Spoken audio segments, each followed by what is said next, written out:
Bueno,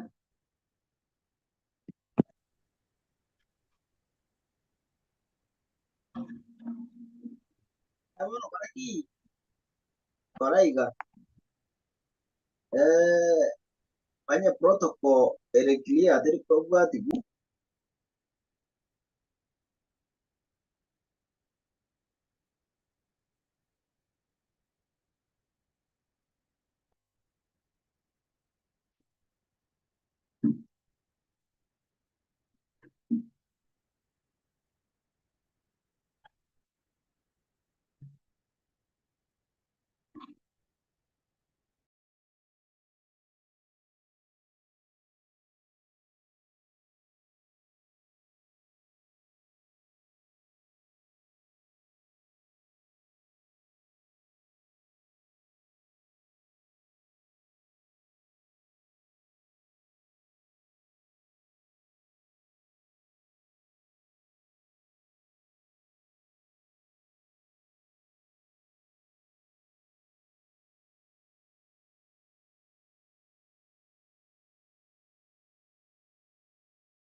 We bana, kuna notes wametuma hapo kwa e-learning portals, mwende mdownload muandike ama mshaandika.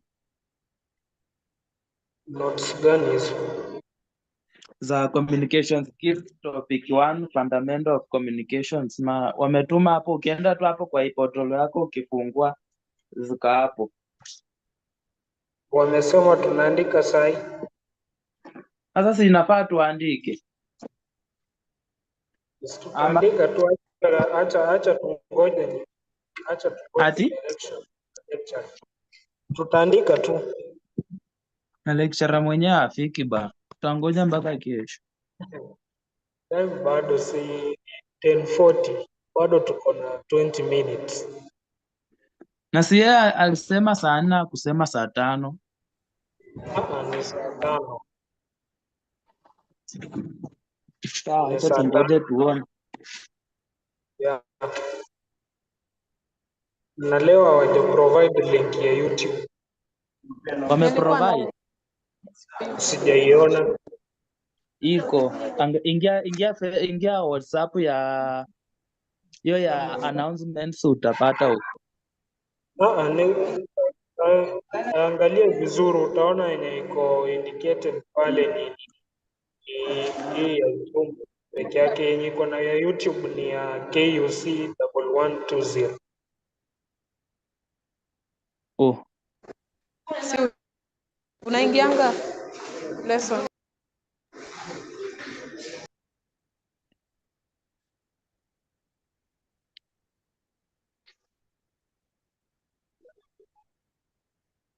Sorry.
We na mnyamaze kelele wewe.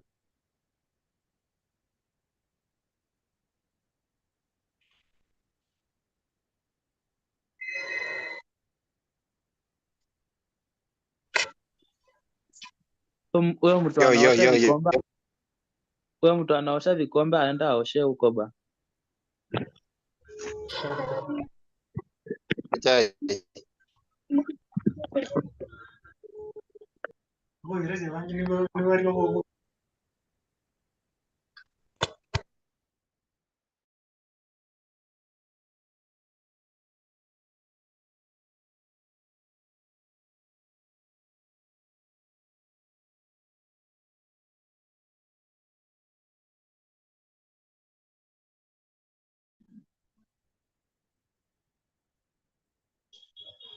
Fuck.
Nini?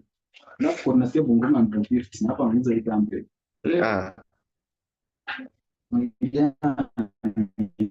at 800.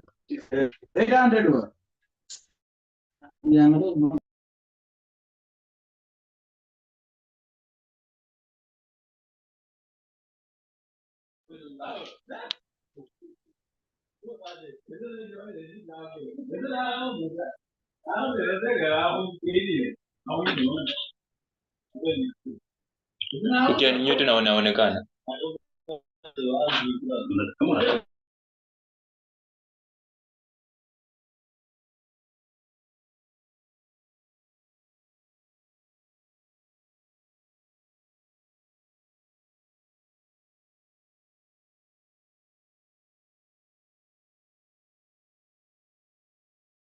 Tanzania za kushinzio.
Hola.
Hello.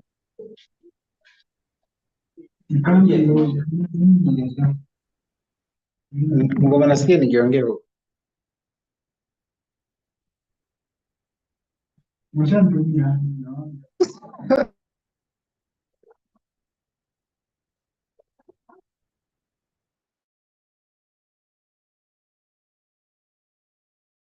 Yote kila kitu niongee. Sasa unaniita hiyo. Nikuna nini? Yeah. Matumizi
I will give you a soup. Let me see. It will come automatically, kijana. Why disturbing? If you don't want to learn, I'll give you a soup. Just leave the meeting. Don't want to learn. And imagine that lesson was online. And the first year students.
So good morning. Our lesson is just about to start. We are giving our colleagues I think about 10 minutes, that will be fine, and then we can start. Make sure you're in a place where the internet is strong so that you do not lose anything.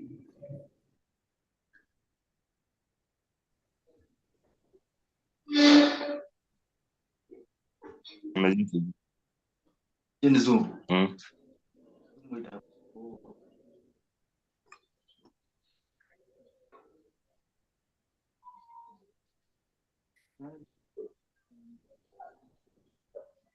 Ten minutes.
Hello.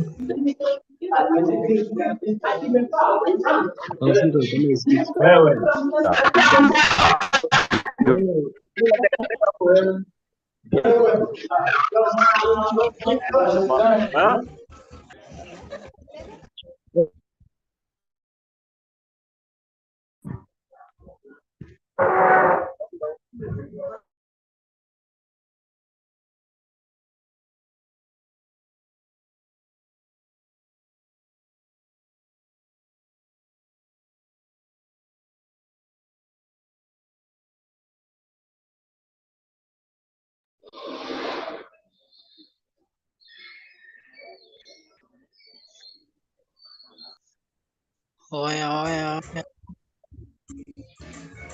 Atege.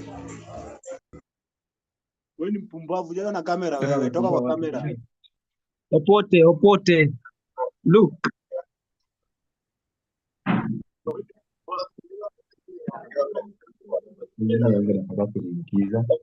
Opote.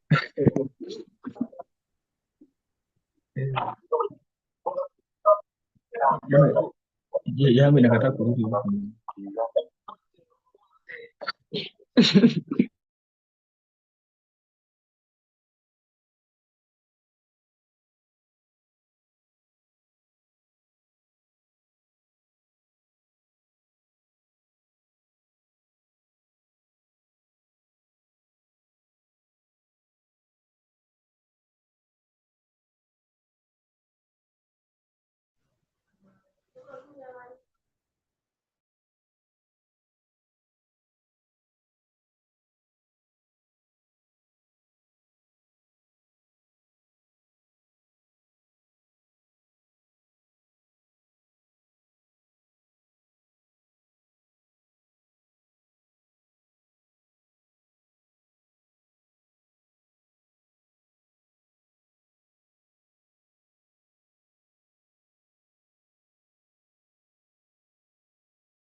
JKS Live, your hand is raised.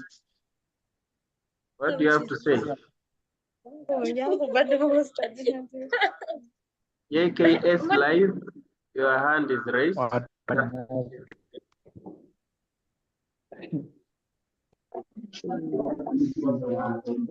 We are waiting for your numbers. Ambieni wenzenu wa login haraka haraka because the lecturer is here waiting for you. We are supposed to start at 11.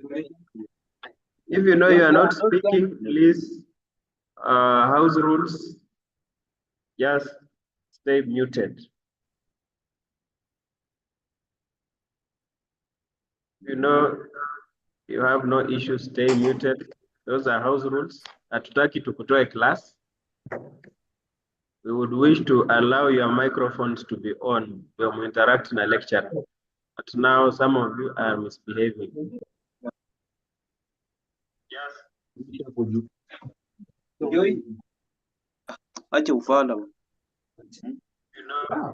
Those who are talking, if you know you want to talk, stay muted. Otherwise, we'll remove you from class. Tutakutoa tu, and you will not be able to join again.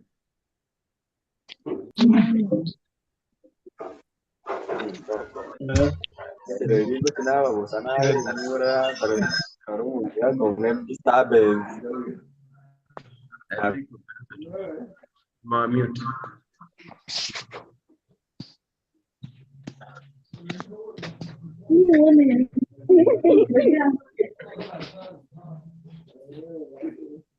So, there's someone making noise alongside my presentation. I think it's almost midday, but I want to say good morning and welcome to our lesson 1 of KUC 1110, communication skills. Last week we had an introduction to this course that entailed a number of things. I was able to share with you some of the preliminary things that you need to do to be able to find, to have a good experience of this course. First, there is the introductory video. This introductory video is a kind of a welcome to the course. It also sets space for what we are going to be doing together on this online platform. Then there is what I call start here instructions. If you click on it, I am sure you are able to see some direction on how you are to conduct yourself on this platform. Most of the content I've put here requires you to click on something, either click on a link, click on a page, click on a video, something like that, or even on a chat. So you will not, there are people who are sending messages and saying, we ask you to send us the notes. The notes are on this platform, but you must be able to click where it is indicated lecture notes before you are able to access them. I also have given you what I call the course outline, and this course outline provides the breakdown of the contents of this course so as to help you if in the event you have a textbook, you have gone to the library, for example, and you are able to access books on communication skills, you will know how far you should be able to read, because communication and communication skills is a wide course, but we cannot teach everything. Some of it you will have to learn on your own, but we have made a breakdown of what we'll handle within the specific time set for your semester. And so this course outline is an important document. It will help you to be able to know how far to read, what you need to focus on, and what else you can gather for yourself.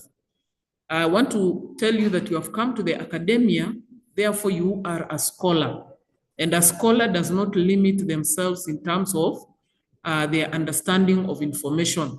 So if, for example, you go to the library and you find a book on communication skills, and you find an interesting topic or direction, you are free to read. You are not confined to just what the course outline gives you. That is a scholar. You read far and wide, you read extensively, you build what we call the knowledge base. So this course outline is just a guide to help you know how far you can read. Then I've also given you information regarding technical support in the area of online learning. We have our directorate, which is found in ABB 101. We have the technical personnel. We have Mr. McDonald Wekesa, Mr. Boniface Waholi, Ms. Joy Wesonga. Once you come to ABB 101, you'll find these personnel, and they will be able to support you. I've given you their contacts, but they prefer that you come yourself so that you can be guided in a face-to-face situation.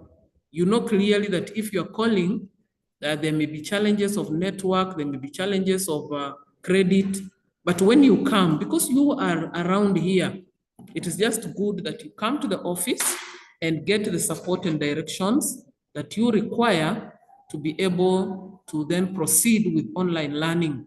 I've also given you a link to the Kibu library, and I've said that other links will also be provided alongside this course as you go on. And even on our website, our Kibu website, you'll find more links that will guide you on how to access other facets of the university that are useful for your stay. I've given you the core texts. I've given you 4 of them. These are what will guide us. However, when you go to the library, for example, you'll find that there are many more books and no one limits you from reading them. Book number 3 in our core texts is also available for sale. It's available for sale.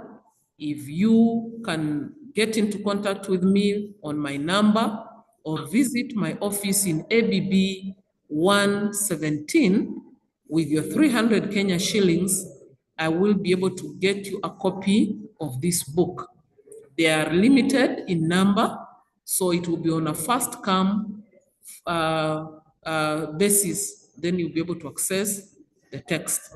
I've also given you supplementary texts. They are also available in our library. Very good books like the book on understanding human communication, the book on communicate. Those are very great books. Then I also showed you that there is what I call the Facilitator Support Forum. I expect to see any challenge that you have, you can share it there. It is available to all of us. So if you open it and you realize that there is something that someone has posted, a concern which you can respond to, then it is good that you make a contribution. We are here to support each other to make our lives better. And this is the useful resource I was talking about. It is a textbook written by lecturers in Kibabi University entitled Communication Skills in Institutions of Higher Learning. You can be able to access it and have a copy for yourself. Of course, if your friend buys and you want to photocopy, you are free to do that, but you'll only realize that it will be more than 300 shillings. So the best is to get a copy for yourself and then read it, because communication is something that we will need for life. Last week, I also asked you to read on how to succeed with online learning. I said that you have undergone your education in a face-to-face learning situation where your teachers stood before you and shared information with you. They made corrections in real time. That means if you had an issue, they corrected or they responded to it in real time. And you also didn't need any device. You didn't need any internet connectivity. If it was an exam or a quiz, you did it on paper pen way of doing your exams. But now you have come to the online learning platform. It is important for you to note that it is quite different from what you have been doing. A good student will begin to prepare themselves. And that is why I have put here this information to help you know how to prepare yourself. Because online learning demands that you must set aside time to go to the online platform by yourself without anyone asking you to do that. You must be able to go to the online platform. You must be able to read. You must be able to listen to the videos. You must be able to follow the links that are provided and make your own notes. No one will be dictating that for you. And you must set aside time for yourself. If you are an early bird, then it means you wake up very early in the morning, let us say 4 or 5, and begin and go onto the online platform and begin to go through the content for the week. If you are a late person, you want to read when everybody has gone to sleep, let us say 11 or 12 in the night, then it means that at that time, you set a timetable and you say, now I will do this. I'll go to my notes at that time. I'll be able to look at the content that has been posted. I'll be able to make my own personal short notes, which I can understand and which I can read. So online learning demands some level of self-discipline. If you're not disciplined, you will not succeed online. And I want to tell you that more and more of our courses are going online. At a certain point, I envisage that all the courses will be online. So if you don't begin to get used to the idea, you will find it very difficult to succeed. And what will happen is that you may end up failing most of your courses. And when you fail, of course, there is a certain limit of your failure where you can be allowed to do a supplementary. But there is a certain level. If you fail several courses, then you will be required to retake the year. Or if again you fail, then you'll be chased away. So it is important that you come up with a timetable for yourself and be a self-disciplined person. No one will follow you. I will not follow you to find out whether you have a timetable or not, whether you are reading or not. That is not my business.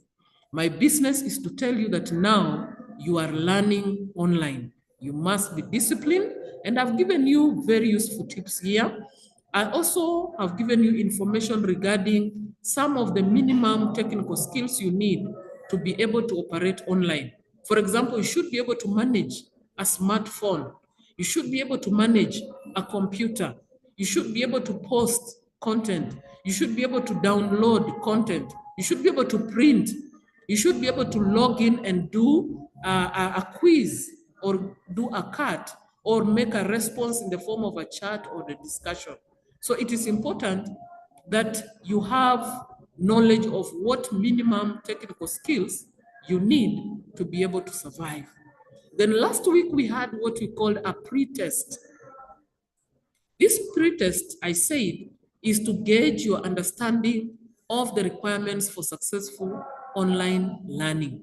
So that means you could only take this cut after you have looked at this aspect of the introductory lecture, how to succeed with online learning. So after that, then you would undertake the quiz. This quiz was also an opportunity for you to practice, because undertaking an online cut or quiz is different from you writing down your quiz on a paper pencil situation. So this is part of the training we are helping you to get, so that you know that when you open, it is in a time limit. You can only do this work within the times stipulated. Also, you also learn that you have, at the end of it all, to submit your answers. If you go through the online quiz just by running through reading question 1, question 2, question 3, question 4, question 5, without attempting them, when you get to the end, you cannot come back. It is finished. That is why you saw the results. And some people had 0. It means they looked at question 1, they went to question 2, they went to question 3, and up to the end without answering. And when they tried to go back, because they are only limited to 1 attempt, they were unable to do it. And of course, the system had already marked and it had given them a 0. So what we are doing for you is training you on how to undertake online exams. Some of you did not undertake the quiz. And of course, I know we posted the marks on the WhatsApp community page, and you saw what you did. Some people took very short time to be able to complete the quiz. Some took a long time and they did not still score well. So it is important for you to know that you have the time, because usually you'll be told it is 30 minutes, it is 20 minutes, it is 10 minutes. That is the time within which you need to use to be able to do the cut. Don't rush through only to fail, because you cannot go back. Once you are done, you get to the last question, the system will automatically close because it has been calibrated to only allow you to do 1 attempt. So I want you to know that every other activity we are putting here is also being monitored by this system. The e-learning platform is monitoring your participation. I am sure we are going to be posting how we have participated, how much time we have taken on the online platform, not just running through, but how much time we have taken per activity. Are you going through the notes? Have you watched the videos? Have you written down the notes? Have you downloaded them? All that is part of what the system will be checking. And it will help you be able to know that you are actually engaging with the course or not. Each of these topics has been slated for 3 hours. You have a duration of 3 hours. That does not mean that for 3 straight hours, you are sitting on your computer. You can organize yourself, plan to go systematically through the content. In that way, you will have helped yourself to be able to write your notes, to be able to watch the videos.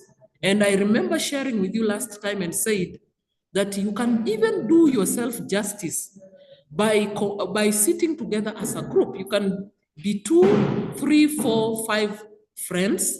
You sit together, you listen, you open and listen to the information, and then each one of you can go back at their own time and run through the information. In that way, you will be helping each other to succeed as online learners. So it is important that you are not absent. Because remember, when you are being oriented, you are told that you will only sit for the end of semester exams after you have shown 80% attendance of the lecture. So even your friends who are still coming, who are still reporting, tell them they must be able to attend 80% of the lecture time. So let them find time. The beauty is that this content is online, so they can be able to find it when it is available to them. Once they have enrolled in the course, they will be able to find this content. So today, I want us to look at topic 1. Topic 1 has been open since last week. We opened topic 1, which is fundamentals of communication. The learning outcomes for this topic are as enumerated there. I know you can read and I know you have gone through them. There is a learning activity. Participate in the chat by posting your views and respond to what your peers have written, then download and read lecture notes on fundamentals of communication I've included notes from an open education resource that provides more information on the topic. To test your understanding, attempt the topical quiz. These are the instructions that will help you understand what learning activities you should undertake. So I have seen a few of you making your submissions about the chart. The chart, I said, is open from 9th of September, which was yesterday, up to 13th of September, 6 p.m. East African time. We have time limitations here. So you cannot come after that and begin to think that you'll be able to find this chart. The chart will be locked by 6 p.m. On 13th of September, 2024.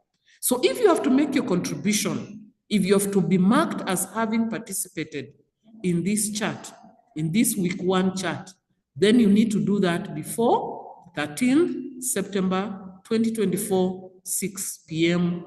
East African time. And the questions are 3. Make sure that you can even respond to what your colleague has written. Kibabi University has made available a lot of internet connectivity. Anywhere you sit, even at the gate, even in the field, at the graduation square, even in the hospital, wherever you are, you can get internet. So also open the chat and find out what have your friends written. Can you respond to it? Can you make an addition? Can we summarize this information? Someone can decide to be this person I'm calling a leader and summarize all the information that has been captured by the various teams.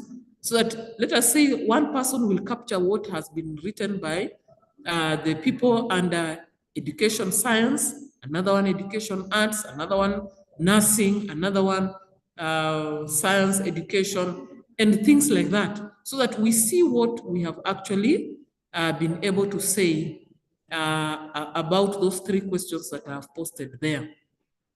Now,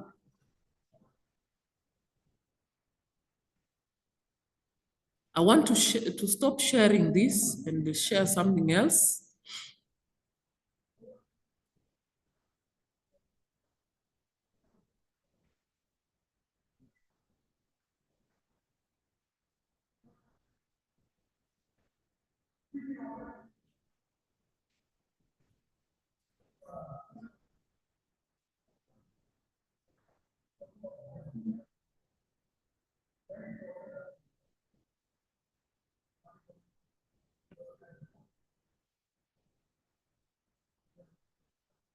Can you see what I'm sharing?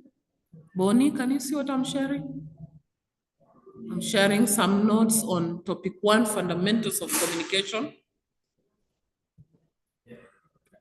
You can see it.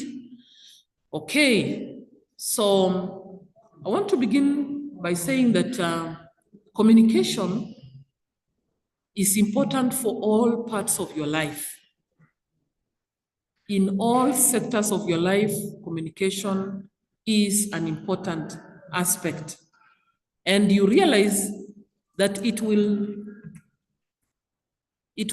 ensure that in certain places, you are either given respect because of your ability to communicate, or you are able to score highly because of your ability to communicate, or you are even able to make peace with people because you are able to communicate.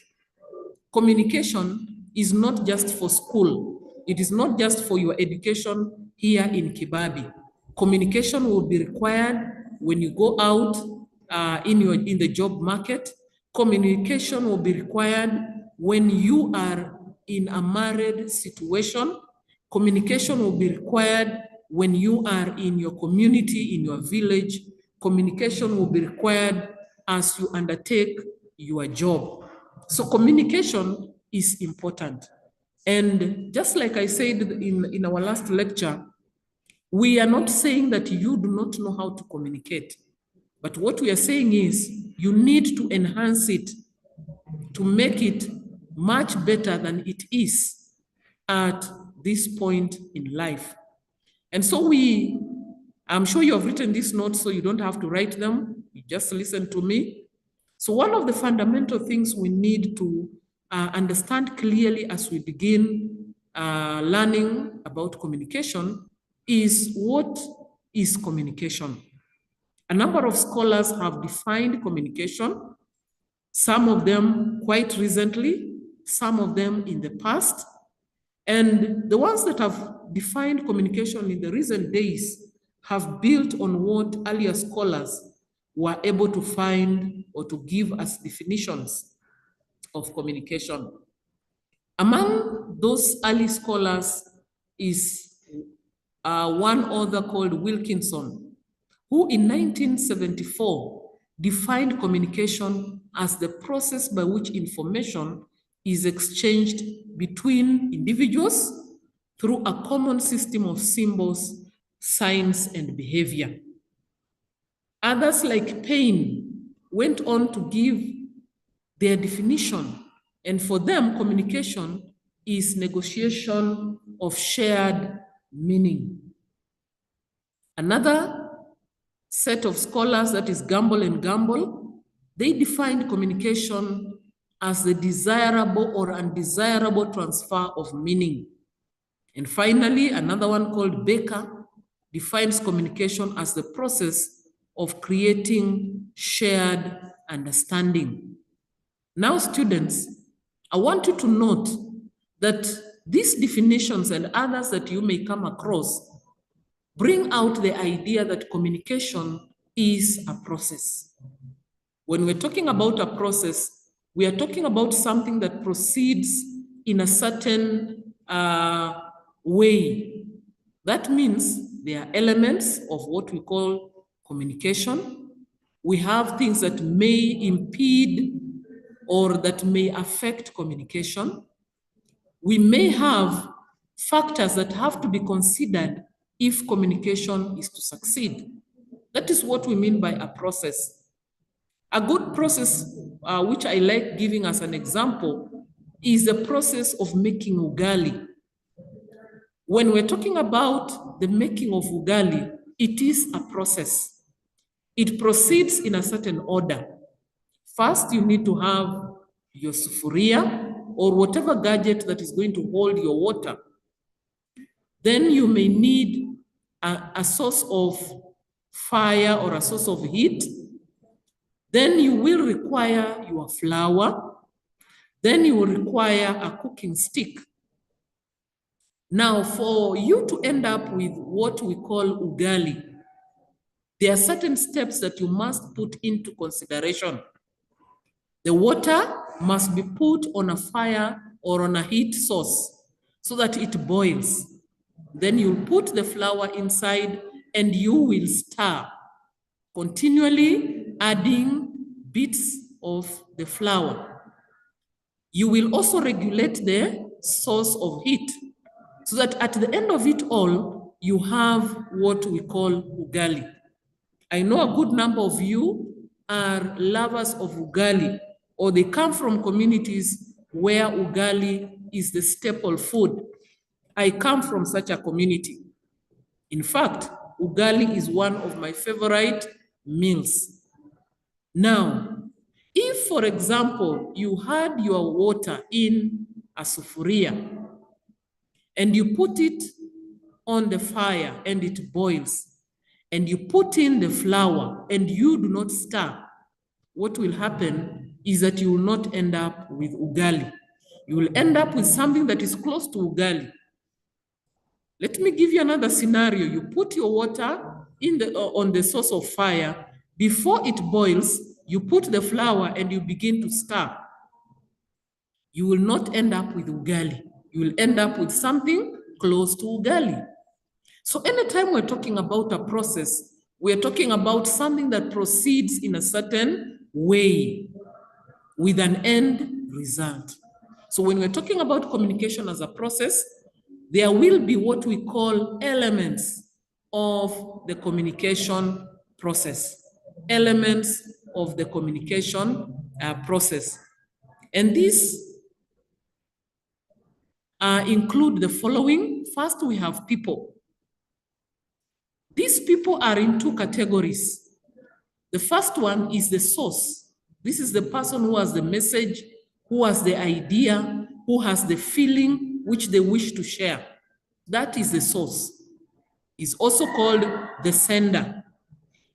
Then we have the second one, the second level of people or person, and this is the receiver, the person for whom the message is intended.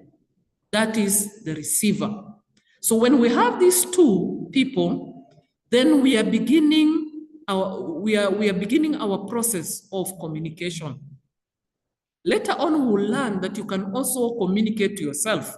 That means you are the source and you are also the receiver of the message. But let us take a situation where we have these two people. One is the one who has the message and the other is the receiver. So the person who has the message will usually encode the message. That means they will put it in a certain way. They will organize the message so that it can be received. That is the process we call encoding. Putting the message in a manner that it can be received. The source, for example, can choose to encode their message in a written channel. That means they will write down the information. They can decide to organize the words verbally and share those words. They can organize to use their body parts. For example, they can use their fingers, they can use their hands, they can use their face, they can use their posture. All those are ways of encoding the message. And then the receiver decodes the message. Once the message comes to the receiver will decode it. That means they will try to make sense of the message. What does the message bring out? So they will use their mind to try and get meaning out of the message. The third element in the communication process is the message. This is the verbal or non-verbal idea, thought, or feeling that one wishes to communicate. So you have a message, let us say a greeting. You know your friend or the person whom you intend to share this message is from your community. So you will encode the greeting in a language that is clear to your friend. Perhaps you'll use your mother tongue, or perhaps you'll use non-verbal means. You will smile, or you'll give them a high five, or you'll salute them. That is part of how you are encoding your message. But there is something you wish to share. Sometimes the message can be intentional or unintentional. And especially non-verbal information or non-verbal messages can turn out to be unintentional. You wish to share with your friend some joy, let us say joyful information or happy information, but the way you appear as you're sharing this information can send an opposite signal. Either the signal can be, I am not very happy, although I'm telling you this, or I'm not even proud of you, although I am patting you, although I'm hugging you, but I'm not very happy with you. That is what we call an intentional sharing of the message. Then the fourth element of the communication process is the channel. This is the medium of transmission. After the sender has encoded the message or has thought up what message they wish to share, then they will put it in a medium. This medium could be, let us say, the written channel. It could be the verbal channel. It could be the non-verbal channel. And when we talk about these channels, there are certain considerations that a person must make or must bear in mind before they use the channel or before they select the channel.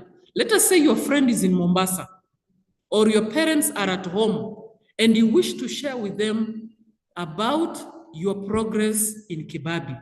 They left you here about 3 or 4 weeks ago and you wish to tell them how you are doing.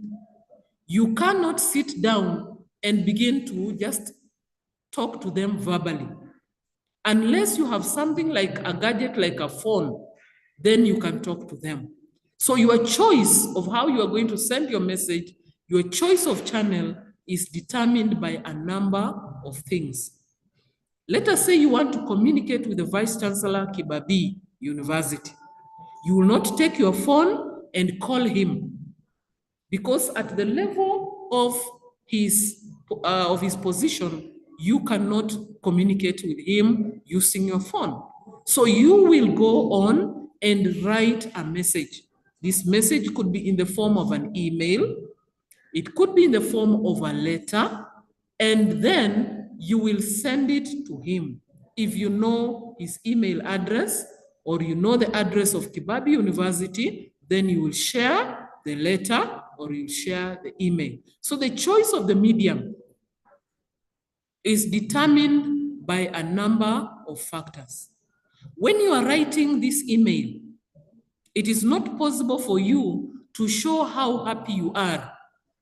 Perhaps the choice of words may show how happy you are, but the person receiving the message may not see your face. They cannot see your smile. They cannot tell that you are standing somewhere. They cannot tell how you are standing. They cannot tell your pose, because the kind of channel you have chosen cannot allow them. But if you are in close proximity with another person, they can be able to see your face. They can be able to tell from your words and from your appearance what you mean. The fifth aspect of the communication process is feedback. Every time people are communicating, there is a message that is sent out. And this message goes to the receiver. The receiver has a right to respond. They can respond orally or verbally. They can respond by written means. They can even respond using non-verbal means. For example, you can ask them, "Are you fine?" And they can shrug their shoulders. They have not said anything to you, but they have responded non-verbally. So every time there is communication, there is also expectation that there will be feedback. I've already talked about the encoding and decoding processes, and I've said that these are the processes which are done unconsciously. Unconsciously, as a sender of a message, you begin to think how you will put the message so that it can be received. Let us say someone has angered you, your friend has made you very angry. What will happen is that you will compose your message to show your anger. Let us say someone has done something very nice to you, and you see them coming in front of you. You will organize how you will appear, what you will do to them. Perhaps you will hug them. Perhaps you will laugh with them. Perhaps you will pat them. But all that is part of how you have encoded your message. And every time you receive a message, there is usually a decoding process that unconsciously happens. This friend of yours whom you have hugged will unconsciously respond. They will hug you back. If you are laughing, they will laugh with you.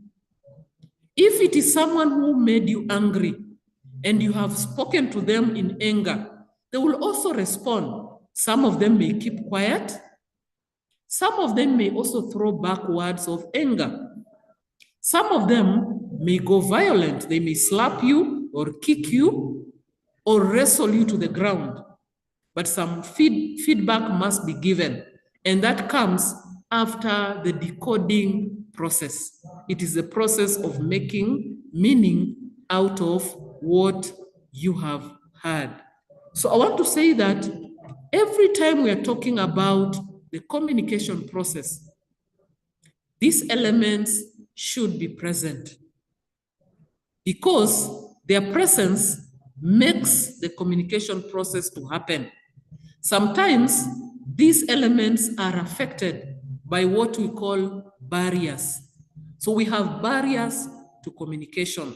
I know in these notes I've given you barriers to communication, and these barriers are what will most likely affect how information is shared. There will be things that will either affect how you send out the information, or there are things that will curtail the information and how it proceeds to come to you. Those are called barriers. I think they are in our next lesson. The barriers will be there. I want you also to understand a few principles of communication. That communication is something we cannot escape. Majorly, communication has been associated with human beings, but we know clearly that even animals communicate. For example, bees communicate. The worker bee will go out and it will locate a flower or a field of flowers. Then it will come back and communicate that information to the rest, who will then follow it to that field so that they can harvest whatever juices that are there to come and form the nectar that is finally honey, which we harvest. Look at ants. When ants locate some food somewhere, they will communicate with each other. You will see the one that has located the food will touch the face of the other one. And in that way, the message is passed and more ants will come. So where there was one single ant, or let us say 5 ants, you will find a whole colony of ants now trying to pick pieces of that food and taking it back to their hive or to their colony or to where they can store that food. We even know that chicken, for example, communicate. They can be able to communicate to the owner that they are ready to lay an egg, and the owner will be able to prepare space or a place where the egg can be hatched. So communication, while it has always been associated with human beings, it also happens in animals. But communication in human beings is more structured and more useful for everyday living. That is why we're saying communication is inescapable. Communication is irreversible. Sometimes we say things and we hope that we can take back what we said, but we may not be able to take back. Perhaps we may do other things to remedy the situation which we have created by our bad words or by the words which we spoke. Communication is dynamic. That means it changes. And all the items in the communication process affect each other. Communication has content dimension, and it also has a relationship dimension. Every time we are communicating, we have a message. This message is content. And this content then is shared with someone. When we are communicating, it is because we are in a kind of relationship. Either we are in a family relationship, a peer relationship, but we are in some kind of a space where we can then share information. Communication is contextual. It happens in a context, in an environment, and it involves a number of contexts. For example, we have the psychological context. These are the needs, desires, value, personalities that we have and which we wish to communicate with others. So every time we come to a communication process, we come with these things. We come with our needs. We come with our desires. We come with our personality. We come with our culture. We come with our values. We also have what we call situational context. This is the place where and the time where communication is happening. We have the environmental context. These are the physical features of the communication context. For example, the noise levels, the culture, the objects available in the setting as we do the communication process. We also are saying that communication is complicated. It involves choices. Every time you wish to communicate, you must make choices. Choices about what you will say. Choices about when you will say it. Choices about the channel. Choices about the environment where you will share this information. There are a lot of choices that you must be able to make as you go through the process of communication. Then a number of scholars have also come up with what they call the 7 C's of communication. These are aspects of the process which you must take into consideration as you engage in the communication process. Number 1 is clarity. Communication must be clear and not vague. For example, when you are writing, your written information must be in such a way that it is clear to the person who will read. If you are speaking, then the spoken information must be clear to the receiver. That means you'll need to think about what language does the receiver understand? What level of knowledge does the receiver have? So that you don't just speak using very big vocabulary. I know I have my students here who are from the Luo community, and they love big words. But you need to be keen about whom you're speaking to. What is their level of understanding? So your choice of words, your choice of technical terms. For example, you are a student of science. There will be technical terms that you will come to learn. You cannot just use them anywhere. You need to use them in a situation or with an audience that have an understanding of those technical terms. Otherwise, you will lose those people. So every time we are communicating, we are thinking about clarity. We are also thinking about completeness. You must provide adequate detail of the information or the message you want to share. These details may be about, let us say, numbers. They may be about detailed information regarding an issue. They may include examples. You may want to bring in even nonverbal information or even visual aids to support your information to make it clear so that it is complete. When we aim at completeness, it is because we want to avoid situations where the receiver is lacking in terms of some information, and therefore they are left with questions. They need explanations because what you have shared with them is not clear. So anytime we're thinking about communication, we're thinking about completeness. We're thinking about conciseness.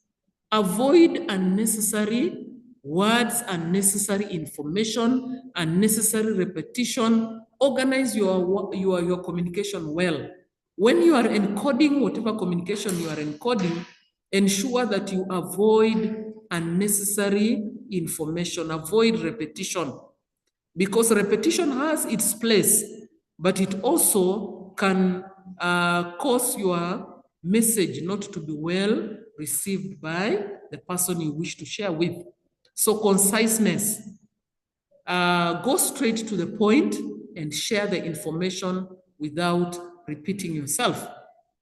You need to consider correctness. This is especially so when it comes to the written communication. What words have you chosen to include in your written communication? How have you spelled the words? Is the work organized grammatically? Have you taken into consideration the punctuation marks? Have you given adequate details, correctness of your message? So even so, when we are using the verbal channel, when you're sharing information verbally, you need to check correctness, because even when you're sharing information verbally, there is some information which you are passing across which needs to be checked in terms of grammar so that it is understood clearly by your receiver.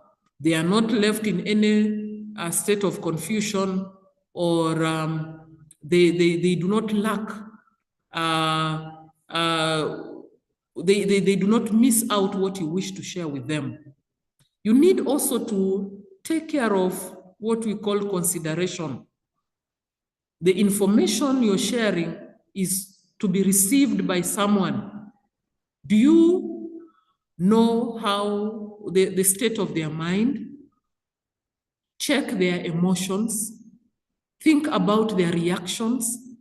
Are they going through some problems or issues? You need to think about that as you are sharing the information. That means your choice of words. Perhaps there is someone who has a physical challenge. You will not use words that demean them. You need to be careful about even the gender of your words. Sometimes we want to make everything masculine, but we are told that now we need to consider using terms or words that do not specifically fall in any particular gender. So that you can say something like chairperson.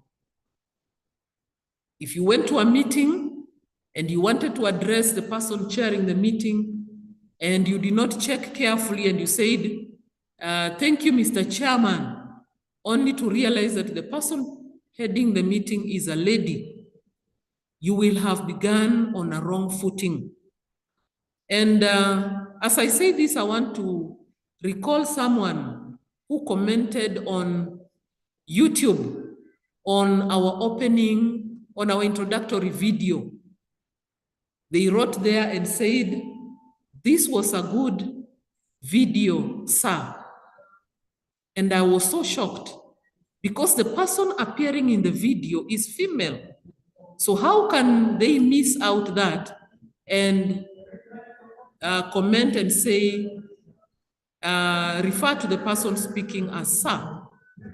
It is important that you consider the gender, consider the appearance of the person, consider even the kind of people you are talking to, so that you encode your message in a way that is acceptable.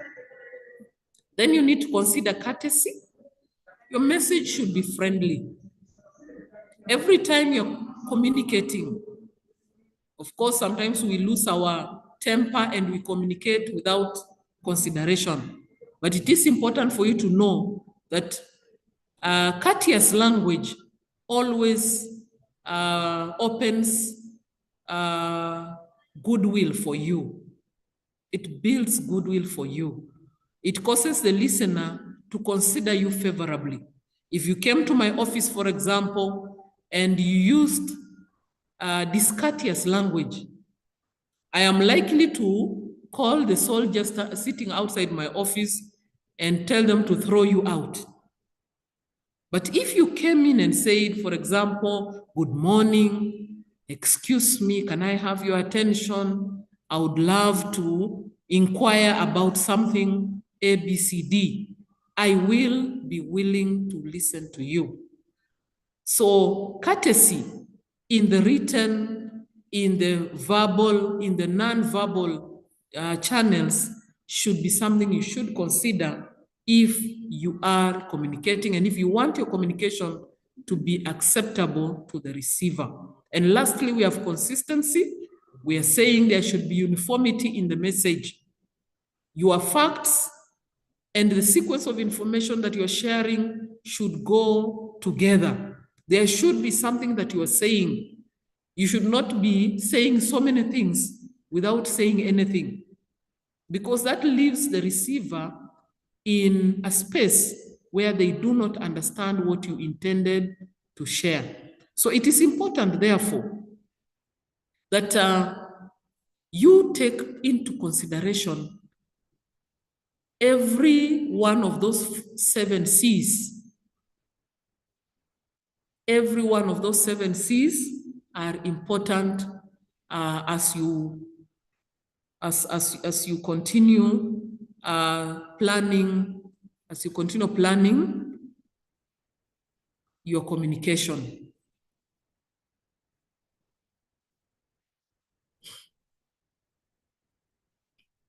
I want to share the e-learning platform where I had put my course. Let me do that again.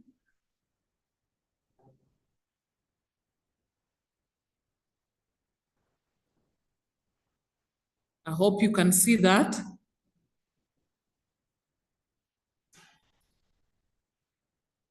So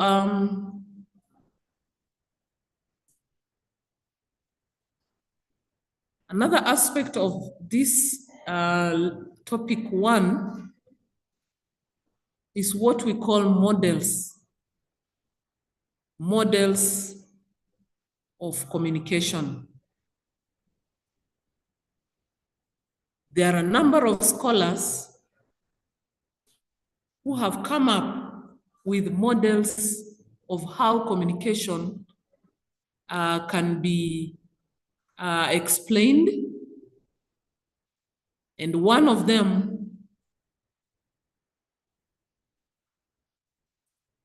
the models is the linear model, another is the interactive model, and another is the transactional model. These 3 models are not the only models that scholars have come up with, but they are the best in terms of helping us to explain how the communication process happens.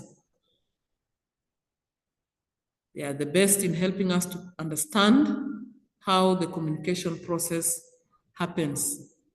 As we wait for this to open, the linear model was the initial model that was created to explain how communication happens.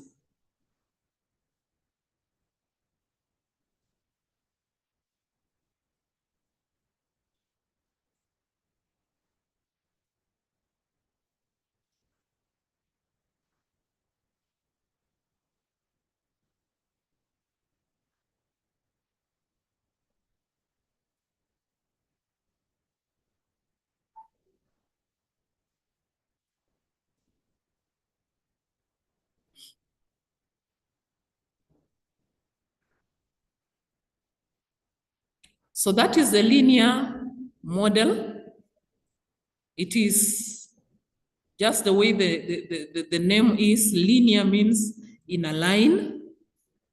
And the scholars who came up with this linear model conceived communication as happening in a straight line, where we have the source or the sender of the information. They have a message which they code or they encode. Then they select a medium of transmitting this information, and then they share it with the audience. So these scholars looked at communication as happening in a straight line. But then this linear model has found challenges and criticism because of the way it is structured. For example, you can see this line. It seems to suggest that the medium of transmission is the one that decodes the message. Yet, it is the receiver who decodes the message. According to the definition I've given you of decoding, I said it is the process of making meaning. And this process is undertaken by the receiver, not the medium. So that is one of the reasons that resulted in other models coming up, because in a real situation, the source does not speak and the receiver just waits to receive information. It's a two-way process. The source speaks, the receiver gets the information, the receiver can speak back to the source, and the process continues.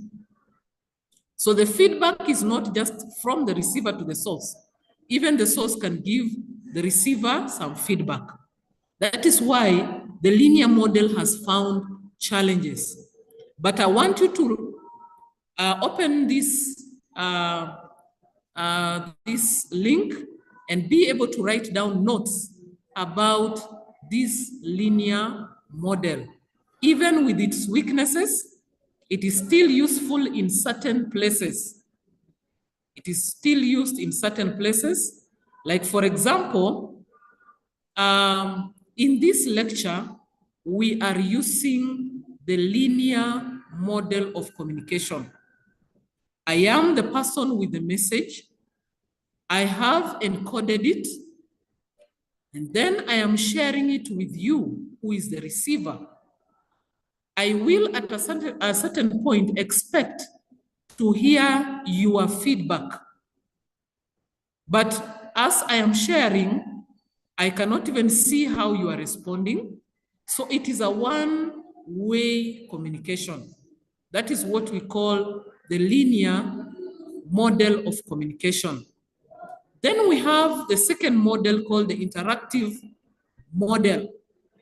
And in the interactive model, we have still some kind of, we have on this side, we will have the sender or the source. On this side, we will have the receiver. And the information seems to be going in a cyclic manner. There is feedback, there is exchange of information, and information seems to be going back and forth. It can be interrupted by noise, and this noise, we'll explain it later.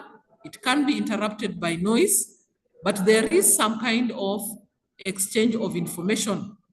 And we can use this model in a face-to-face situation where you are speaking to your friend, and your friend is responding, and you are sharing information in a back and forth manner. Then we can use the interactive model. It is a two-way affair.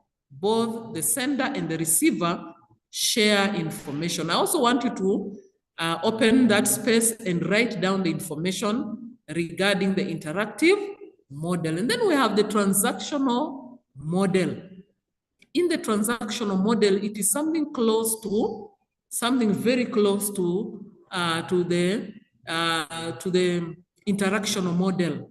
Again, here we have the sender, then we have the receiver. The sender encodes the message, shares it with the receiver, who decodes and then encodes a feedback and sends it back to the communicator, who decodes what has been said and shares it back. So it's again a back and forth process. And again, I want you to be able to write these notes that follow after this, be able to talk about it with your friend and see how this happens. So the communicator or the source can send and also receive information. The receiver can also send and receive information. The information passes back and forth. There can be noise in between. And noise is not just physical noise. It can be the state of the mind of either the receiver or the sender. The receiver or the sender. It can be a state of the environment where they are sharing information. It can be psychological, inside the mind of the person. It can be physiological, on the something to do with the state of the person. Let us say they are deaf or they are blind, something like that. So this is what causes the noise. So up to that level, students, I want to say that we have then been able to establish what we call fundamentals of the communication process. And a lot of this is found in your notes. A lot of it is found on the e-learning platform. And while I want to end the lecture here, I want to say that you still have time. This lecture ends at 2. So you still have time to open the e-learning platform, go through the information, write down what you can, discuss with someone. By so doing, you will be improving your understanding of the content. So do not just close and begin to walk around. It is important that you work on this information together with someone. On Friday 13th, between 5 and 5:30, our quiz number 1 will be open. There will be no excuse for you to fail to undertake it. Don't run and go home where you have no bundles. If you are able to stay around, undertake the quiz and then go home. Those who stay around, ensure that you undertake the quiz. I've already given you tips on how to do that. I've said ensure that you don't read through the questions before you come back to undertake them. This is a one-way quiz. It is a one-attempt quiz. So once you open, the quiz will begin, the system will begin to count your minutes. You have 30 minutes because of other challenges that may happen as you're trying to get into the system or as you're trying to locate the place. But make sure that you attempt it. We will give you feedback of your performance.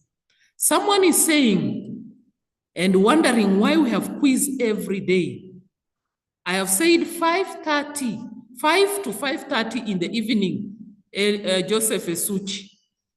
It is evening, 5 to 5:30 p.m. in the evening. Someone is wondering why we have quizzes. There will be quizzes on every other topic. Every quiz, every topic will have a quiz. All that will be put together and calculated out of 30 to form your continuous assessment evaluation. For those who changed your courses and you have not received your feedback, continue visiting the student affairs, the admissions office, so that you can get direction. You may be, your course may be changed or not changed. So if it has not been changed, continue using the registration number that you were given initially until when you get change or you get a new registration number, and then you can visit the ODEL office. They will be able to work on how your marks can then be fixed on your new registration number. Cedric Ogola, thank you very much for appreciating the lesson.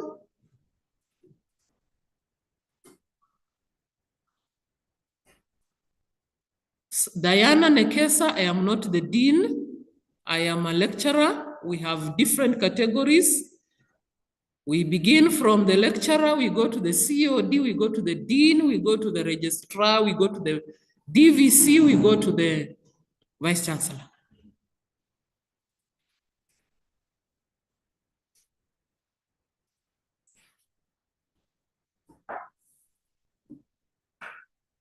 Someone is saying they have already seen the questions. The questions are not available until Friday, 5 to 5:30. You can only see the space indicated topic 1 quiz, but you cannot see the questions. So thank you. Have a good afternoon as you take time to go through the remaining content, listen to the videos, look at the links, read the information, and beef up your information. Someone is asking, how can they access the CAT? The card will be available. You'll only click on it when it is Friday 5. Otherwise, it will not open now.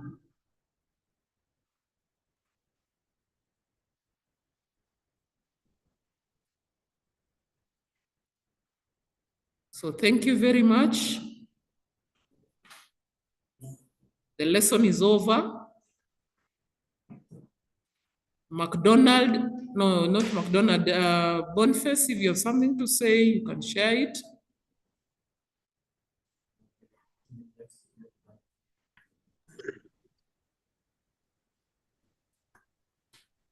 The class is officially over. Although again, for those of you having issues with the login, I want to share a small video. I just want to share a small video. Okay, there was some echo. I want to share a small video for you, those who have issues on how to enroll yourselves. Let me just share my screen. As we said, if you have any issue, just walk into ABB 101. Usianze kutext, no texting, no calling. Just walk. This is an open door policy. Walk in and you'll be assisted. Don't even stand at the door. Just get in and then you'll be assisted. A small class on how to log into our portal. Just go to Kibabii University website. Just type any browser. I said you just say Kibabii, Kibabii University.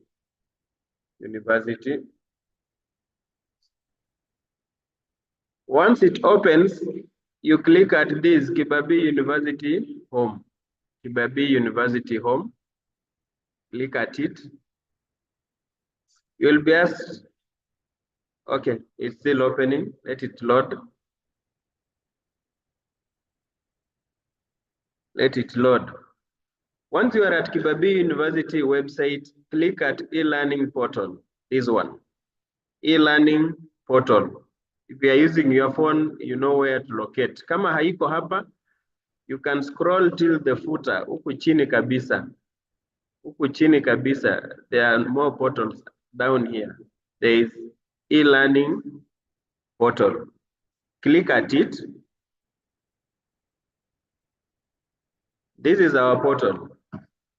So you will be asked to log in. Click at login. Give your registration number. If you have not changed your password, give your registration number as your username as well as your password. Kama hauja change. Just provide those details. Log in. Nastaki tusumbuane sana. Just log in. After you are logged in, you'll be given a welcome message. Welcome so and so here. Now, you need to search for the course you want to enroll in. Once you are logged in, click at home. Upper home here. Click at home. From home, scroll down. There is a search box here. Search ile course unataka. Tuseme KUC 1110. You want to enroll to that. Press enter to search. Once it's here, click at you will see the name of the lecturer, like this one. The name of the lecturer is Dr. Irene. The course is KUC 1110. You click at it. When you are a student, itakuuliza enrollment key. Enrollment key. Again, let me give you the enrollment key. Kwa wale wanaulizia sana.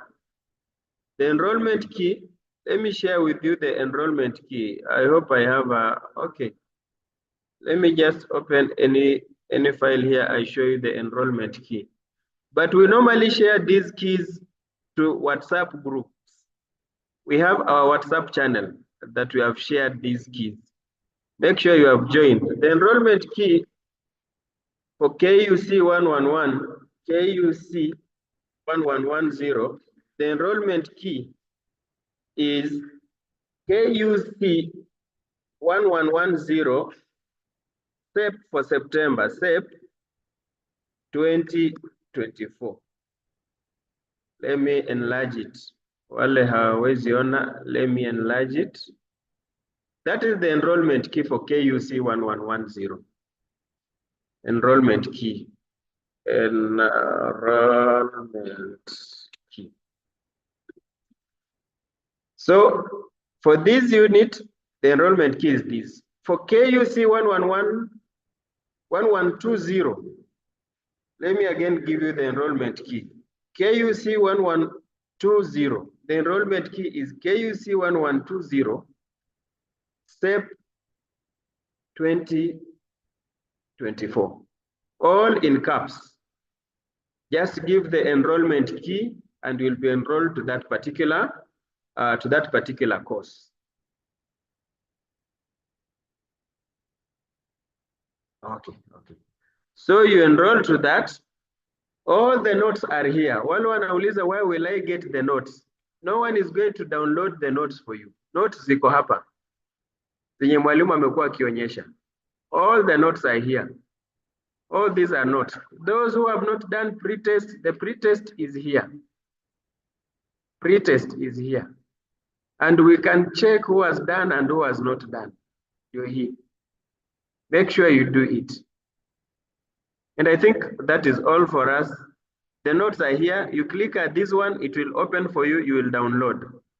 So notes are not being sent to students. Notes are accessed by the students wherever you are. Wewe mwenyewe unapata tu, hatuna mahali utasema tu si kupata notes ama nini. So long as you log in and enroll to that particular unit, you will see what is there. Interact with all these things that are that particular course.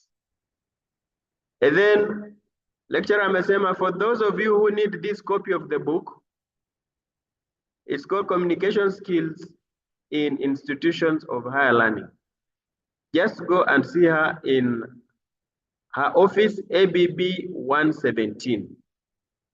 ABB 117. And it's going at a discounted fee of 300 shillings only.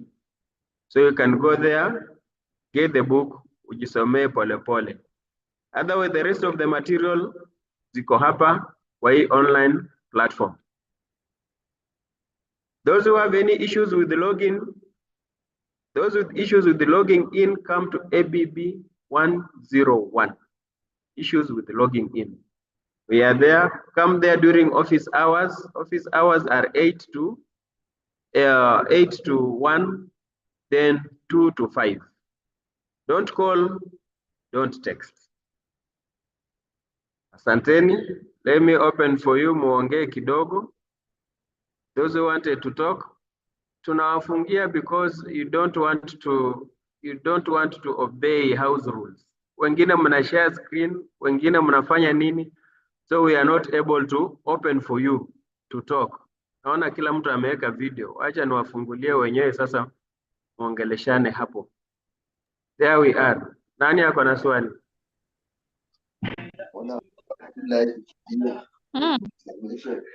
Nani ako na swali? Edgar? Philip Wamalwa?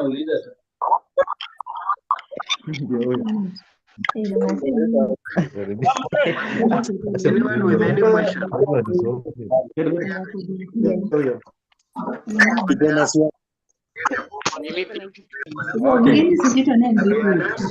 Naweza endelea kuongea hapo.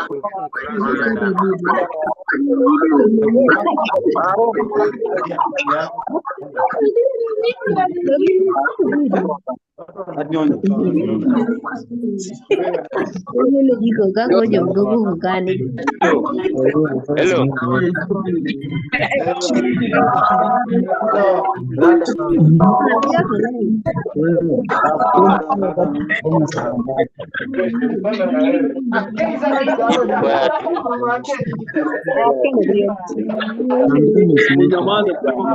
Kati ya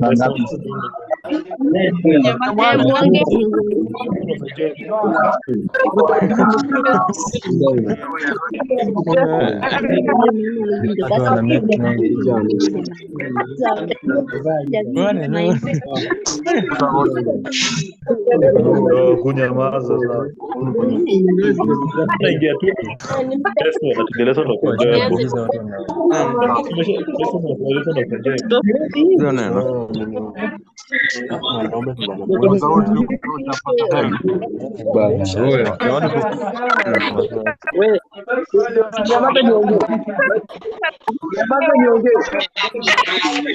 Unasikia mwingine anasema kwanza niongee.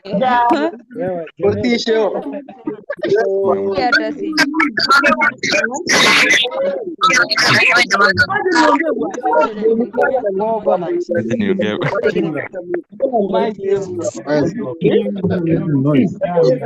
Lakini vuza kavuka sio bado. Vuza kavuka sio.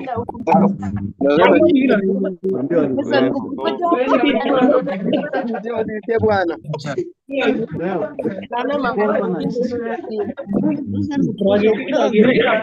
Mang'ombe nini? Mang'ombe.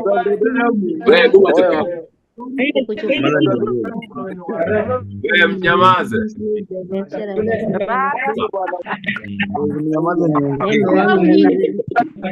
Ambia watu nyamaze. Ambia watu nyamaze. Hizo bundles muende ticket. Unapiga kelele mingi. Kwa nini? Kila siku. Kumbavu nini?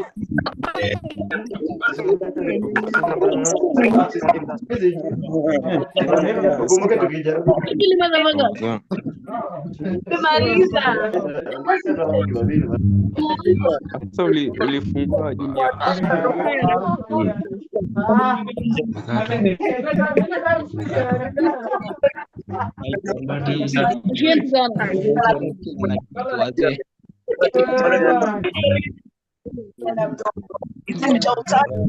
Wewe bana, oya.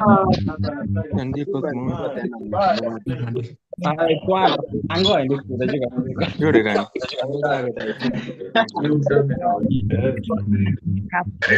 Wakale Mudi angalie bana. Don't worry. Ndege unapara ko. Kauka to. Wete. Na KUC. Ile kumbavu nazi. 0220.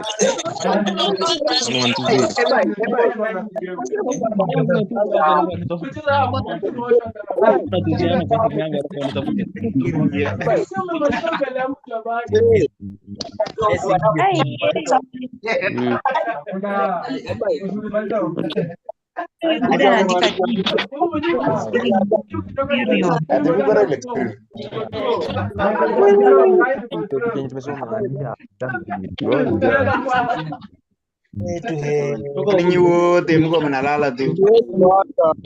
Kado toke hapa. Amkeni. Lala.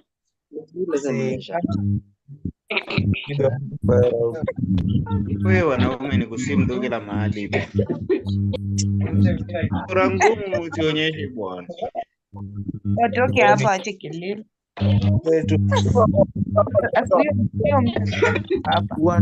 Hawaja kiluya wewe.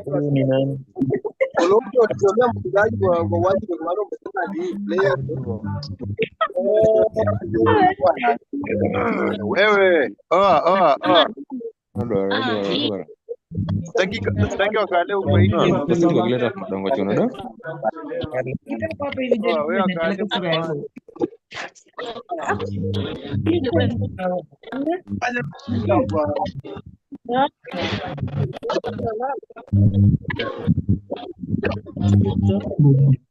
Yes, Franco. Umesiwe.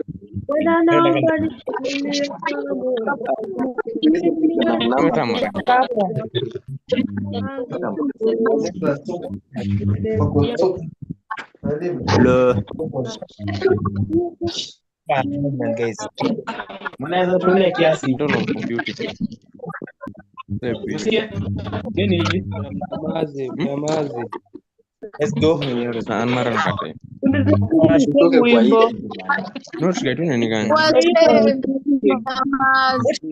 Jaribu kusema kadhaa. Unasema aje? Kaeni kastoka.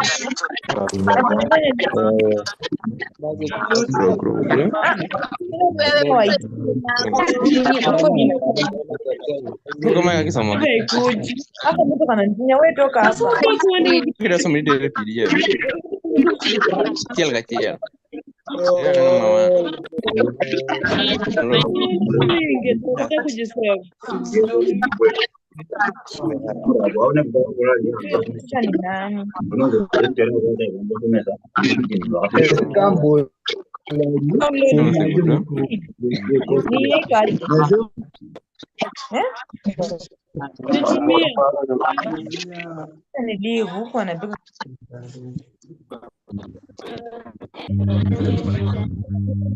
Ni nani?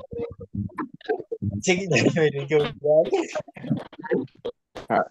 download. Kuna PDF. Buda, tunajua unaendanga Buda.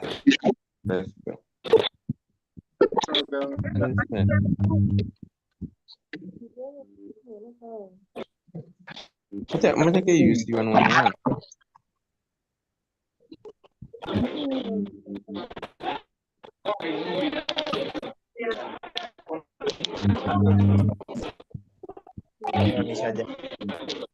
Hizi gani kwa tena nikanyika.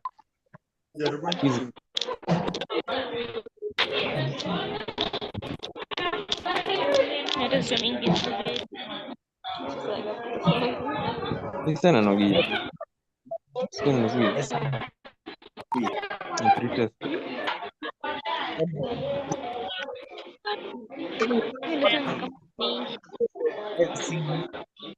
Ima kashdan tena nogi. To hell.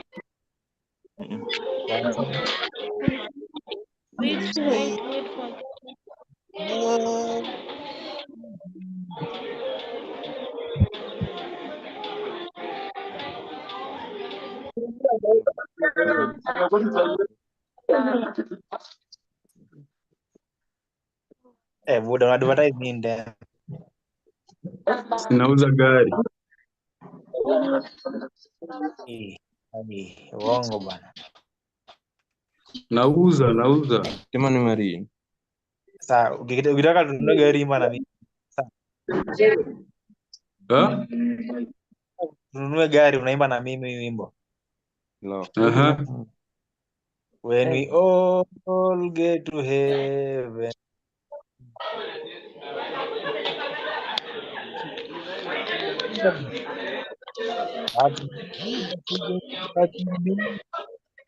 When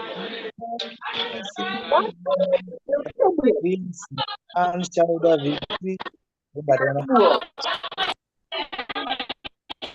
Maju kita. Topik one. Benar banget. Ya. Anaanza hawa tunaenda kuna sehemu Sasa kujua kama ataenda class sijui kali ya.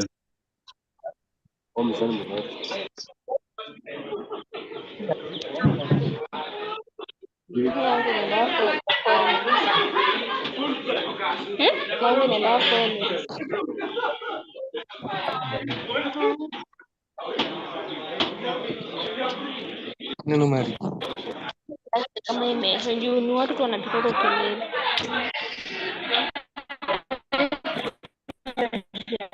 Ai Buda Fernando. Mario Dani.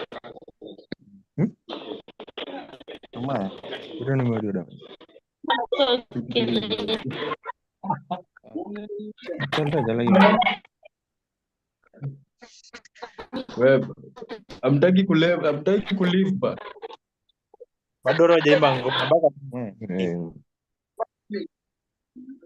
Tujiweka ngoma. Sindaka tuimbe mba. Nataka tuma miondogo tu. Mari timur. Ama tani yake.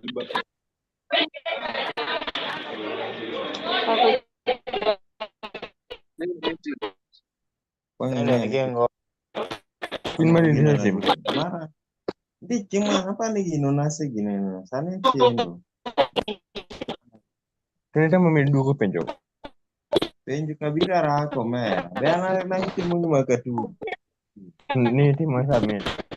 Na kia to se mia mati. Loka submit. Dongan gimi gino ne yani kaka neno walo ni. Kelo ni penjo to ABCD. Begin gik moko ma Gin ABCD. Adier. Gin gik michulo. Adier. Wacha kani. Kini kani. Penjo kabekia. Yani dongi nyisi ni yani nti choice. Ori ni idung adung ka choices go. Iginin mabe. Gini moko mabe yo.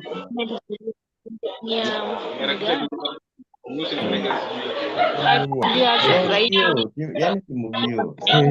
Yo. Kenya timo jokmana rok ni woti to zero. To ne mane ne gitek ne.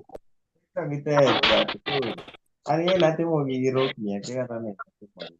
To ni ne kata ne. Wale jok ni to zero.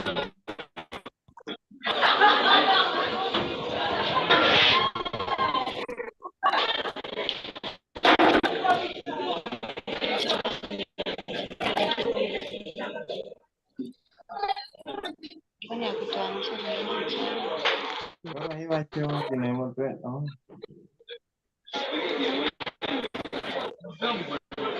The activity. How to succeed with.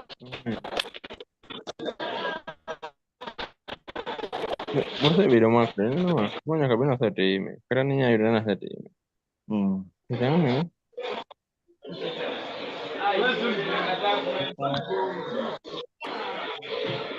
Tungegi. Makasama yogi. Bas ma. Nataka nyamazeni yake ndo. Yogi dak beda. This is student. Here.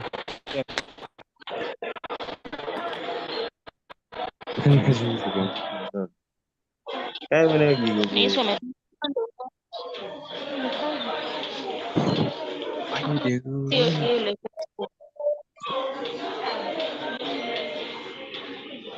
Wi-Fi.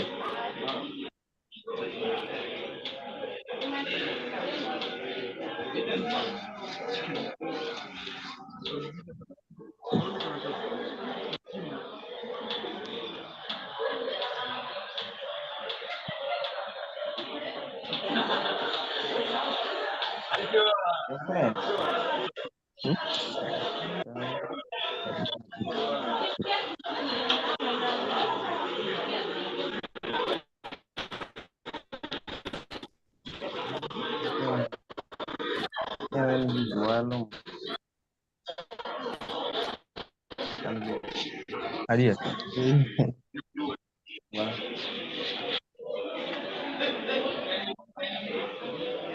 Bueno.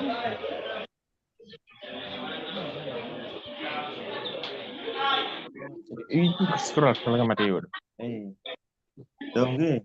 Lewat tetap kita. Dong. Dong. Pan sana gini. Ini macam.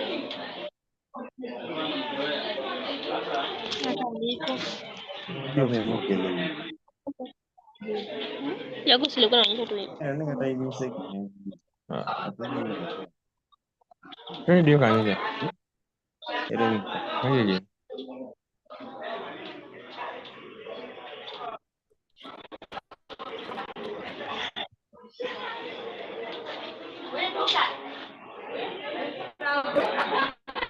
Quiz.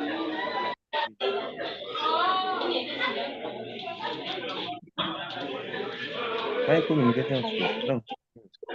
Imeisha. Nikaona watu wamesema sijui that.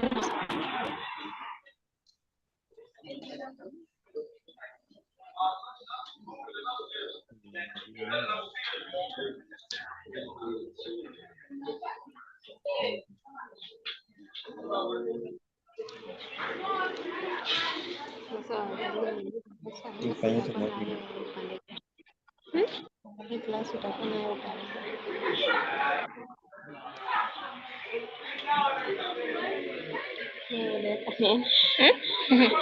nika profile picture. Sasa hapa kuna mtu ameuliza kati ya KUC 1120 ni lini, saa ngapi? Sisi ni KUC 1120 kwa nini mnakumbuka jana?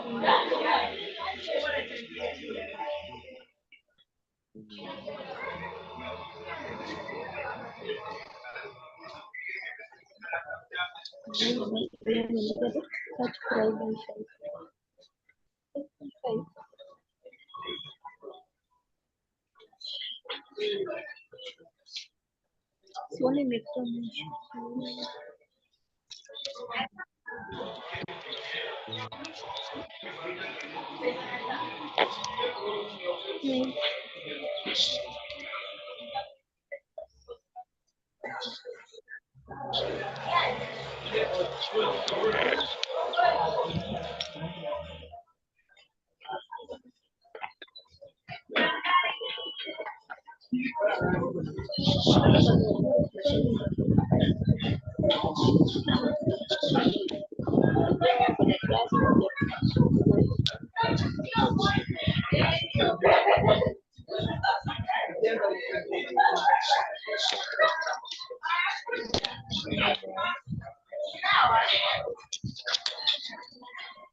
Gini kok Dante?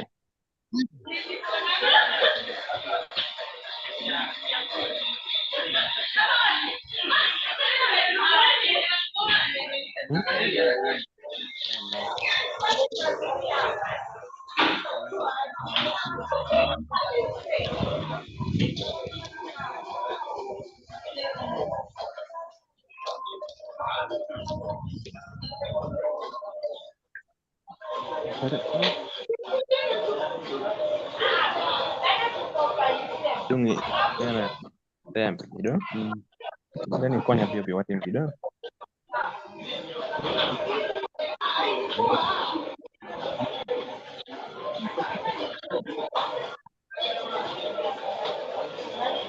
Yang gini.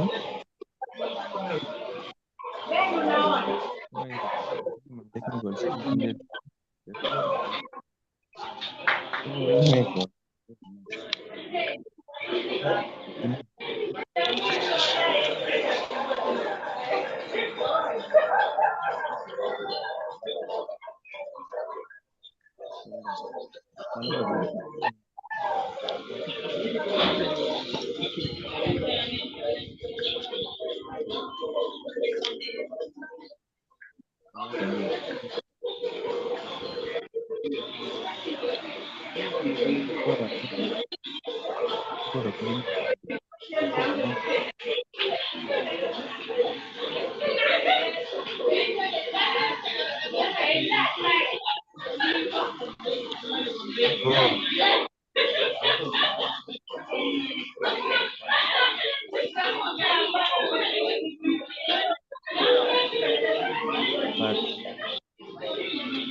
Lakini mara hii na kobe do recognize. Dong.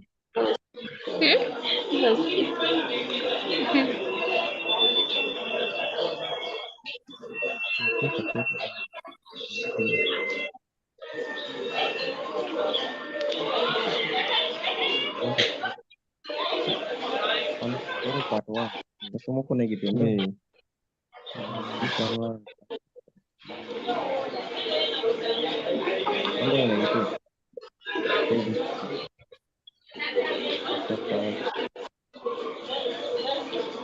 Indah.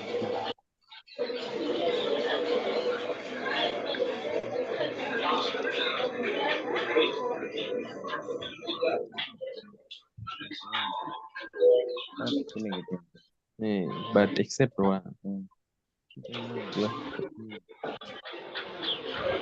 Maratnya. Sekali kan. Baik nih.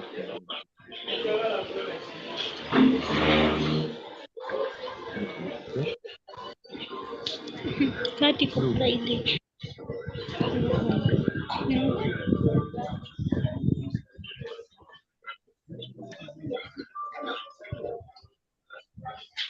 Selfie.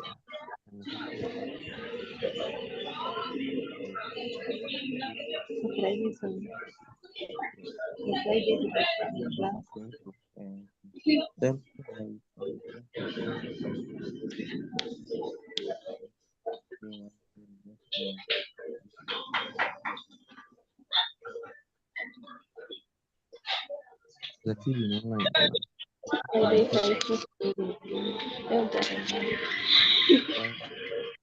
Hiyo ni swali na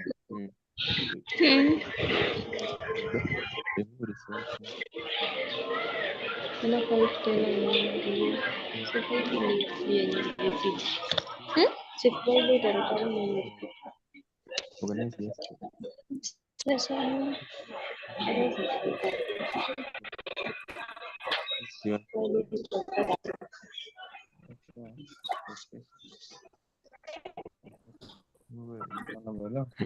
stay motivated and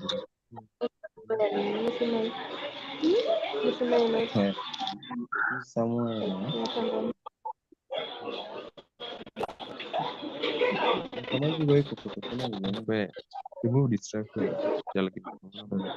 Just make good negative lakini do make sure the place is comfortable. Fanya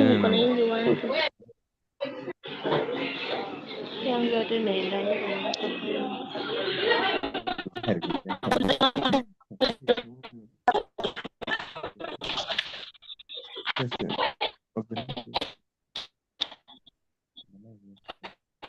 Organize yes, please bang jalan online. Kan online. Room.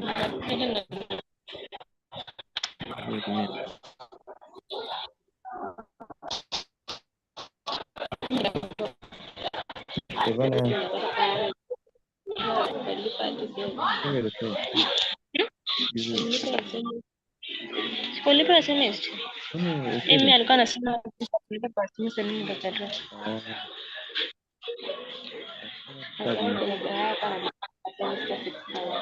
Hapo hiyo ni sawa. Nasema hiyo ni sawa. Hatuja jamaa ambia nani atenda chukua.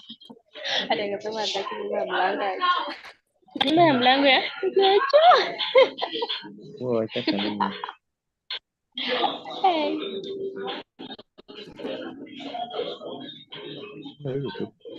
Tuna deh. Ini sudah kuaja kama aku shule. Mimi nitaka mimi hata akanionyesha mimi hata ananionyesha kisinia alikuwa anapigwa kama hapo si kama alikuwa amepigwa. Lakini sana gonga tu online kila time.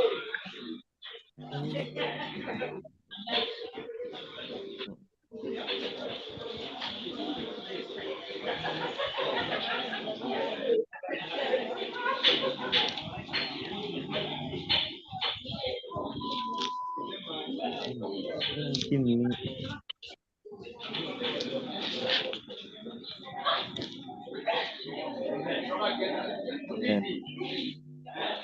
itu ni coba ini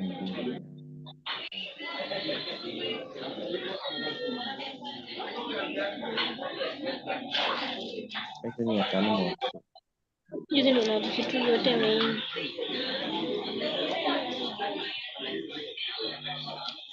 dan kadang lagi cek grup.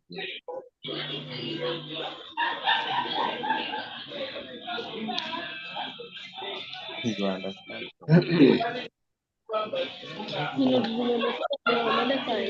Ni za communication skills.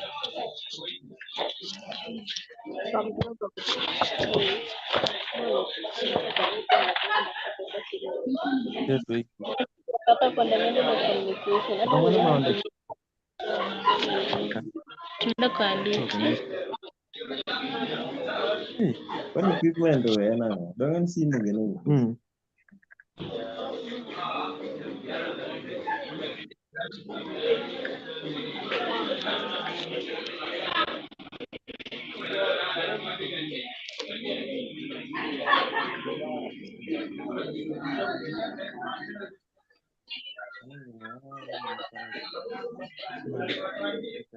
Itu. Nang. Kamu ngejawab.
Kan gini pasnya namanya begi.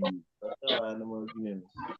Pasnya namanya ada kayak Kita apa? Belum. Kayaknya tuh.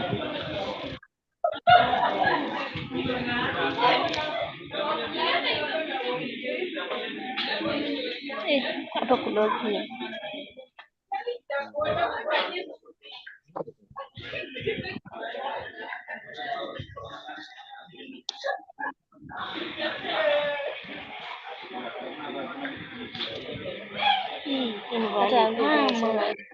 Tena semaji invalid.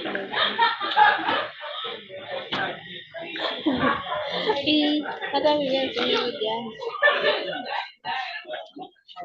Sindo hitu online learning. Sindo yenyewe naingilia tu. Hata mimi. Hivyo tunasema hivyo tunasema kidogo.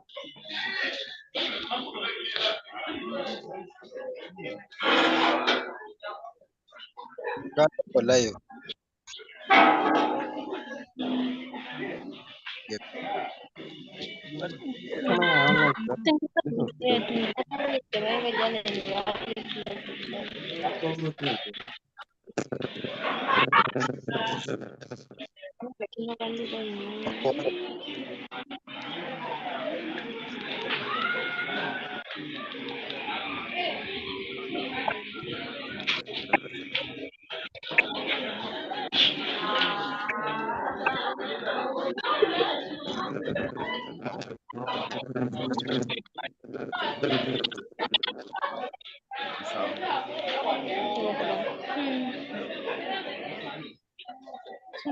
Ni mbele zenye ni fundamental of computing communication skills. Sasa nikifika hapa kuna mahali wanaenda wewe inanifunza kama nataka kwenda kule. Nishindia tu hapo.